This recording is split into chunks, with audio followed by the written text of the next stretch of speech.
Daily maths content பார்த்து போர் அடிச்சனால இன்னைக்கு reasoning டாபிக்ல வந்து கோடிங்கை பத்தி டிஸ்கஸ் பண்ணலாம். டியருங்கிறதை FGCTயா மாத்தினோம்னா ரீடுங்கிறது என்னவா கன்வெர்ட் பண்ணியிருப்பாங்கன்னு சொல்லி கேட்குறாங்க. சொல்லுங்க பார்க்கலாம். ரீடை வந்து TGCFா மாத்திருப்பாங்க. என்ன ரீசன்னா அவங்க கொடுத்த வேர்டு எடுத்துக்கோங்க. அவங்க என்ன வேர்டு கொடுத்துக்கிறாங்க? டியர் கொடுத்துக்கிறாங்க. நம்மகிட்ட என்ன கேட்டுக்கிறாங்க? ரீடு கொடுத்துக்கிறாங்க. டியருக்கு ரீடில் இருக்கிற ஃபில்லிங்லாம் சேம் ஃபில்லிங்னோடனே நம்ம என்ன பண்ணுறோம்னா ஆறுக்குள்ள தான் அங்கே என்ன யூஸ் பண்ணிக்கிறாங்கிறது எழுதிக்கோங்க. அதே போல் ஈக்குள்ள தான் என்ன யூஸ் பண்ணிக்கிறாங்க, ஏக்குள்ள தான் என்ன யூஸ் பண்ணிக்கிறாங்க, டிக்குள்ள தான் என்ன யூஸ் பண்ணிக்கிறாங்க.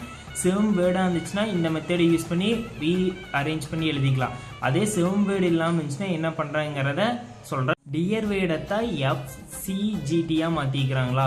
டியரில் வந்து ஃபஸ்ட் எழுத்து டிக்குலேருந்து எஃப் வரதுக்கு என்ன பண்ணிக்கிறாங்க? ஒரு லெட்டரை விட்டு எழுதிக்கிறாங்களா? நீங்கள் அதே மாதிரி வந்து ஒரு லெட்டரை விட்டு ரீடுக்கு எழுதுங்க. ஆர்லேருந்து ஒரு லெட்டரை விட்டிங்கன்னா டி வருமா? அடுத்த லெட்டர் என்ன? ஈலேருந்து ஒரு லெட்டரை விட்டு